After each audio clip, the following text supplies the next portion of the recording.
Good afternoon, everybody. Welcome back to the Opportunistic Trader. It's just after 1:30 on Monday, November 12th, and we're joined by Adam Collins of Moving Capital. Adam's been joining us every Monday to break down the latest CoT report, talk about market seasonality, and a lot of other great information. Adam, a lot of great things going on, a lot of, or I say great, a lot of movement for sure. Especially in the energy market. And I know there are a lot of interesting signals in the CoT, so I'm interested to hear it. Gotcha. Yeah, no, lots to talk about. So right off the bat, none of this info is investment advice, so don't treat it as such. And for any new listeners, what I mainly talk about is what's called CoT data. It just outlines how people are positioned in the futures markets. And so this is an example of like a CoT report. You've got the different trader categories, like money managers, producers, users, how much they're long, how much they're short. And then from those, you can back out their net positioning. But it's important not to just know their current net positioning. You need to know the context of whether it's extreme or not relative to the past. And so the sort of the main page I look at to assess how traders are positioned is this dashboard page on the website. And so my main metric, it's a 5-year percentile. If it's 100%, it means that trader category is more net long than they've ever been over the past 5 years. And if it's 0%, it means either they haven't had this little long exposure in 5 years or they haven't been this net short in 5 years. And so this top graph is concerned about how speculators are positioned in commodity futures. So stuff they're super long over here, stuff they're not over here. And predictably, traders are really long natural gas. That's pretty much the only very sort of crowded spec long trade. And there's only really one crowded spec short trade, which is OJ. And so commodity spec positioning is honestly sort of defined by like a lack of a lot of extreme positioning. That's sort of different. Like weeks and months ago, there were a number of contracts where position was extreme. Now, a lot of people might look at natural gas on this far left side and say, oh, wow, everybody's long nat gas. It's a very crowded boat. Therefore, short it. And I would highly advise against that. With positioning, people always sort of treat it in isolation. So, people like tweet out stuff and they say, oh, a spec position super extreme in this chart, whatever. You need to pair it with price action. Is price action hurting or helping how people are positioned? If it's helping them, the people in that crowded position, they have little incentive to flip and exit the trade. And so there's sort of nothing to expect other than a trend continuation. But if you get a situation, which is honestly quite rare, of when, let's say right now, in nat gas, let's say spec positioning got even more net long, and then let's say we started to have like material weakness, not like 3% down, but like 10% down. Okay, so that hurts a lot of people. That's sort of the equivalent of somebody yelling, fire in a crowded theater. It's an incentive for change. And we can turn to financial futures too. So there's definitely more extreme positioning in financial futures. We've got, and probably the one you would expect the least, which is interesting to me. Traders haven't been this pessimistic on NASDAQ futures in almost 5 years. It's by far the sort of like most, most bearish positioning in financial futures among all the contracts I track. And it's interesting in a couple ways. It's interesting because it's diverged from S&P positioning. So if you look at how traders are positioned in like the ES contract, it's honestly like, look, right here, middle of the road. Late January, they're super bullish. Early 2016, they're super bearish. Right now, we're in the middle of the pack. But in the NASDAQ, they are much more bearish. Which, it's crazy because obviously, even though the NASDAQ has gotten pummeled over the past month, it's still, if you zoom out, 2-3 years, the best performing equity index. And then outside of NASDAQ, though, I definitely talked about it last week. Traders are still quite short. Kiwi dollar, yen, the Swiss franc, and the Aussie dollar, all against the USD. And this is quite relevant because Kiwi dollar has been quite strong over the past couple of days. And it all sort of started, there was this gap up, like right when like the New Zealand session started, because there was like better than expected labor data out of New Zealand. And it sort of gapped up and it went. And knowing that price action is hurting how people are positioned, that's definitely on my radar. And then on the left-hand side, it's just the inverse of what I've talked about. So if everybody's over here sort of, heavily betting against the New Zealand dollar against the USD and the yen against the USD, that's synonymous with everybody betting on a, appreciating US dollar index. And then we can dive into some individual charts. So a couple of weeks ago, I talked about how RBOB was a really crowded trade on the long side. And that was quite timely in the fact that RBOB and WTI, I mean, they just got taken to the woodshed. And it didn't really last for long. I mean, sometimes when you see spec long positioning get crowded, sometimes it definitely persists for a while. But this was sort of an instance of where we sort of touched extreme positioning and just immediately puked off of those levels. And so RBOB, I mean, we've all seen the trend, but spec position is no longer, super, super net long. Then we can dive into nat gas. And so, like I said, traders, they've definitely bought into this. They're pushing nat gas higher, but as long as it still goes their way, I would sort of assign a lower weight to CoT data on it. You can look at gold. So gold, in the summer months was a very, I wouldn't necessarily call it a crowded spec short, because if you look at the actual dollar positioning, we just barely got net short, but that sort of positioning was extreme relative to the past 5 years when it was just dominated by long positioning. All that to say, spec positioning in gold, it's moderated. It's not the super, super contrarian trade it was in August and September. We can also look at, here's the Kiwi dollar chart. And so, I talked about how spec position, it can either sort of quickly touch extreme and bounce off, or sort of persist. It's basically persisted since July in Kiwi dollar. But the one thing that's different between sort of this time period is that now price action is going against how people are positioned. So it makes it more actionable, in my opinion. Another chart we can look at is that NASDAQ chart I brought up. So where was it? Right here. Okay, yeah. I mean, this is a crazy chart to me. It's if you were to ask me how are speculators positioned in NASDAQ futures, I would not guesstimate that they would be at 5-year pessimistic extremes. And we can look back. So it sort of happened recently. It happened, in February after the immediate volatility, and then it sort of happened again in May. And after each time, it was a buy the dip scenario in each. And so, I'm sorry, where did you say we are right now in the NASDAQ? Spec positioning, I mean, look at the white line. It's at 5-year lows, meaning that speculators haven't been this bearish on NASDAQ futures in 5 years. Wow. Yeah. It's interesting on that also. If you recall, last week we had the election on Tuesday, and we had a huge rip higher where we traded up to, I think, 72.50, and here we are at 68.60. So we've had a huge round trip on that, even in just NASDAQ. Yeah, no, it's definitely nuts.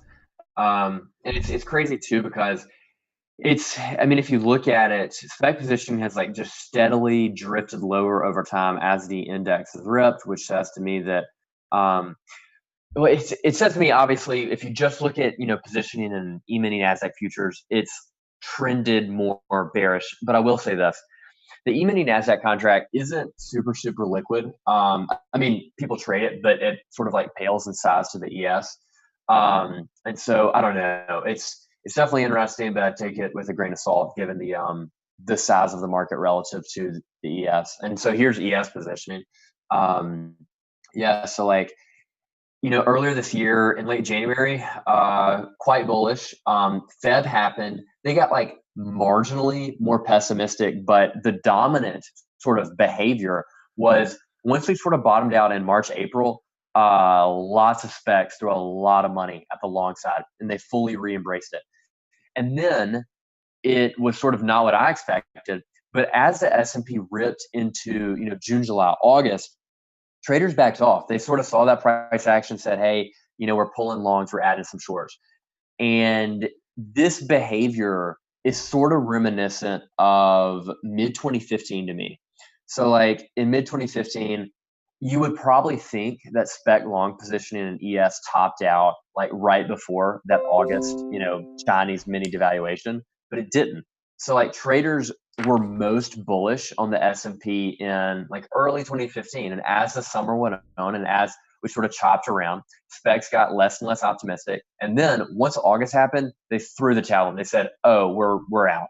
And so that was a truly rare positioning opportunity in, October, November, when traders were at 5-year lows in the ES. And the only time that's happened since 2011 was like October, November 2011. Both of those instances were like huge, like multi-year bottoms in the S&P. And so all that to say, we are not there. We're at neither extreme, and so I wouldn't really read into ES positioning right now as being this sort of big tell for like where we're going next. We can look at VIX positioning too. It's the same story. It's earlier this year in March, traders actually got really net long VIX futures, and I talked about it, on these webinars. They got net long like 1.5 billion. That ended up being a supreme fade because we backed off those levels.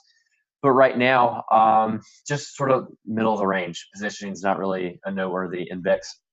And now we can turn to some seasonality stats. And so this is another free website to run.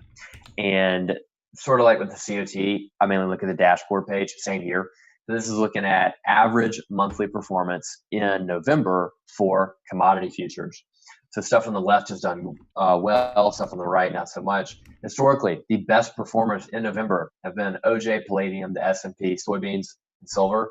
The worst performers have been energies, WTI, nat gas, corn, heating oil, and soybean oil. And so that's definitely been the case in heating oil, RBOB, and WTI, and obviously not the case in nat gas. And speaking of nat gas, we can turn to the term structure. And so this is just looking at sort of the percent price difference between front month and second month. And so on the left-hand side, you can see the big contract that stands out is nat gas. So what this means is that the curve is backwardated. So you've got front month futures trading higher than second month. And what this means is that if you're pursuing long exposure in the front end of the curve, this isn't sort of the situation of contango that typically bleeds you, like right now in coffee and corn. And so what this means for a lot of retail traders too is a lot of these ETFs are sort of front month focused, like UNG is the big nat gas ETF. And so it just constantly rolls front month exposure. And more often than not, the nat gas curve is in contango, meaning that UNG sort of has to pay up as they roll up the curve. It's the complete opposite case now. If you're long UNG, there's sort of this positive expected roll yield to capture since the curve is in backwardation. Then we can look at momentum in commodity futures. So over the past 12 months, the best performing contracts have been wheat and nat gas, and the worst performing have been soybean oil and lumber. We can zoom in on energy seasonality. So Q4 seasonals are honestly working like clockwork in heating oil and WTI, of where, like, you can see this is sort of like 5, 10, 20-year trends right here. And then this is a zoom in on the 20-year average monthly performance. So you can see that Q4 has typically been the weakest period of the year in WTI and heating oil. So nat gas is obviously bucking all trends and absolutely ripping. So that's the one case. And in this chart on the right, you can see that historical term structure. And so the green, like the small little green dots, are where we've gone into backwardation. So you can see how truly rare nat gas backwardation is. And so overall, when it comes to positioning commodities, like I said, nat gas positioning stretched on the long side, and that's pretty much it. There's not a lot of other extreme long positioning. But like I said with nat gas, as long as the price rips, the traders are in the money, they're fine. If we're looking at financial futures positioning, same story. Long USD, very crowded trade, and then also very weird how the Nasdaq stands out. And then when it comes to seasonality, same stuff. Energy is typically weak in November, December. So that's pretty much it for me. But if anybody's got any questions, I'm happy to help out. I guess if you could take us back, Adam, to crude oil. It's been such a violent move over the past 30 days. Can you actually bring up crude? Because I think on the 5-year average it was right in the middle, but what's the actual spec position at the moment? Let's see. They're still long. So like I haven't refreshed my dollar charts this week, but last week I think they were, so like WTI crude net spec positioning topped out, I think around 55 billion. And I think week before the current, they cut it to 35. They've obviously cut it since then. But it's not a crowded trade by any definition. But if somebody says, oh, everybody's out of this long WTI trade, it's not true. There's still money in it. Okay, I was mistaken. I thought I saw maybe on the old Twitter world that they were saying that the position in crude actually flipped to short, which I There's no way. thought was a big round turn over such a And in short period, fact, going I from mean, such a long. Because we were almost at the point of being historically long crude just 5 or 5.5 weeks. yeah, and I'm happy to look it up really quick. So like, let's look at, we got energies, and then let's pull up the WTI report. Um, there's so many individual energy contracts to report on, but we're looking at the NYMEX WTI contract right here. All right. So here we go. We've got money managers, longs, shorts. They're still long 240,000 contracts. They're short 83,000. That equates to a still substantial net long positioning. Yeah, You can see the week over week change. Longs cut 17,000, shorts added 18,000. yeah, Yeah. interesting. And then, it's also, Kiwi dollar, we've been speaking about it for a long time, and that one's had a nasty reversal. Really retraced about, I'd say, half the year over the course of like a week, and that's sometimes how it goes as well when you got, historically short numbers for a long time. Aussie Kiwi had a nice squeeze there, especially in the Kiwi. Yeah, for sure. What catches your eye most looking at the data here, especially given Nat Gas, that significant move that we saw? But is there anything seasonality or in CoT that really catches your eye? Seasonality, probably the one thing that I'm not necessarily looking forward to, but it's sort of a very persistent seasonal trend is positive Q1 seasonality in precious metals.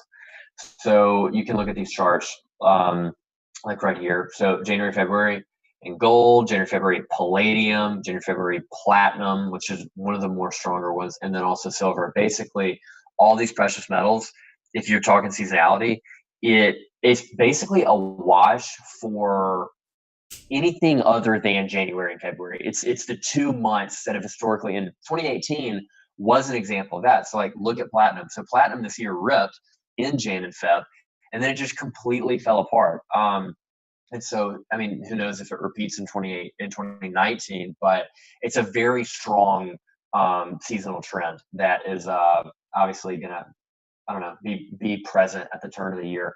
Palladium's strange in that it's the only precious metal that's still positive year to date, and it's just weird. Something's going on in the palladium market because it's been strangely backwardated for a long period of time, and all these precious metal curves are synonymous with what happens with short-term interest rates because these precious metals are very easy to store, right? And so if you're talking about the difference between owning gold now and owning gold a year from now, the difference is basically your opportunity cost of what you could earn in short-term rates relative to the storage cost. The storage cost is very cheap. And so all that to say, all these other precious metals like platinum and silver, like look at these curves. They're all sort of, the contangos widen out as short-term rates have risen. Palladium is different. Backwardation palladium has persisted, and that says to me there's either something going on, fundamentally in the palladium market where people need palladium now. And that's not just evidenced by the shape of the curve, that's evidenced by the price action. It's the only precious metal that's actually strong this year. And so that's definitely catching my eye when it comes to precious metals. And in positioning, I mean, it's just a one trade story of long USD. And, it's a thing of where long USD was definitely contrarian. I don't know, a year ago or so. Everybody's in the trade, and we've talked about how it's sort of synonymous with as the USD has appreciated, international stocks have suffered. And to me, the data is quite clear in that if you step up to the plate and you say, oh, look at these rate differentials or look at these sort of like relative growth expectations, the US is sort of superior international.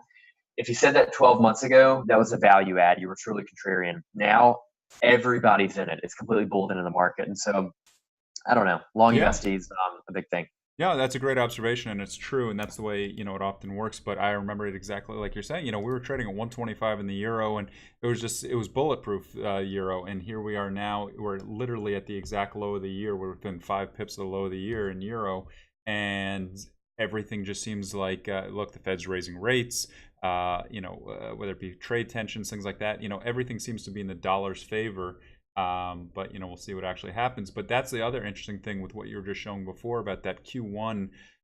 Precious metals has a very good seasonality. That correlation typically is precious metals with the dollar, and if the dollar continues to strengthen, we'll see what happens there. But that said, it's a far way away. We got 3 months before. I guess it's not that far away, but we still do have a number of trading days. I guess it's only about 35 or 34 more trading days left in the year, I think I see. Mm-hmm. So it's catching up there. But yeah, dollar is on the high of the year right here. And gold's a bit off the low, but we're right now on the low of the day at 1202, above that 1200 level. Yeah. No, I mean, gold, honestly, I couldn't imagine being a gold bug in 2018 because it's failed to do what it should. So, like, if you allocate to gold, people's primary sort of motivation is equity tail risk hedge, right? When crap blows up, you want gold to go up, and it hasn't. It's just sort of like fallen apart. And to me, I don't know, gold. I could talk for a long time about the pros and cons of gold, but there's a very smart guy on Twitter named Mark. I'll put you on with Vince at some point. You guys could talk about gold. Yeah, I talk about it in the context of like, so there's a very smart guy on Twitter named Mark Dow, and he talks about gold a lot. And a lot of people think he's overly pessimistic, but his argument does have some good points. And one of his main things is that, as time progresses and we get further and further away from gold, being the safe haven, the thing that our currency was actually linked to, and as people age, it's sort of like that sort of safe haven link will slowly deteriorate, and it will become less of a flight to quality asset and more of the industrial commodity that sort of, I don't know, that's a big portion of its demand. And anyways, all that to say, gold, if I had an allocation to gold and I had this type of equity volatility and gold did absolutely nothing, that would concern me. Yeah, the gold bugs, I think their response to that is the dollar's gotten in their way. And then also some other real big gold bugs are saying that, there's been some big central banks selling and big government selling, possibly out of like Venezuela and, places trying to raise dollars to pay for things that they've been selling their gold reserves, basically. That's what I think that I've heard from, those gold bugs that are saying, why hasn't gold traded better this year? And I think that's what they're saying. Yeah. Well, I mean, a couple thoughts about that. Like, I don't consider myself in either sort of like the gold bug or like the whatever gold bear camp. I think there's a time and place for every asset. But the one thing that is to gold's detriment, definitely this year, is so gold doesn't exist in isolation. It's always compared to the other investable assets. And the thing that hurts gold is obviously it doesn't produce any cash flow, no interest or dividends. And so when we were in that environment of 2010, 2011, et cetera, and you had sort of like these inflationary fears plus like the real rate of interest you were getting on like a 10-year treasury was negative. The issue with it is that gold looks better. So like if everything else out there isn't paying you and gold's not paying you, gold's marginally better in that environment. And the reason why I bring it up now is because like we're hitting like 9 and 10-year highs in basically the real rates you can capture on like 5 and 10-year tips. And so I think you can go out and you can buy a 5-year tips bond that locks in like 1.1% above inflation. And so let's say inflation did accelerate and inflation averaged, 3% per year over the next 5 years. Okay. You're earning that plus you're earning the real yield of another one. So you're getting 4% nominal from something with no credit risk, right? That's a really tough, gold's a very tough sell when you can capture that. And that honestly, absolutely knowing sort of like the big, sort of like the difference in yields you can get between treasuries after inflation. If you look at these other government bonds, it's a big proponent of why the USD has had these continual inflows, because investors can actually get something. So anyways, that's a bit of a tangent outside of positioning, but yeah. I'm with you. It makes sense what you're saying there, and there's a lot of headwinds out there. So we'll definitely keep an eye on it. But, Adam Collins, as always, really appreciate it. You got some great websites, free CoT data, market seasonality. I got free CoT data. I've got commodityseasonality.com, and then simplestockmodel.com, which is more of a like an S&P focused site, and they're all free. A lot of great information on those sites. Check them out, and Adam provides that information for free. So tons of great information. Adam, really appreciate you parsing out the data for us, and we'll talk to you next week. Yeah, as always, talk to you then. Bye.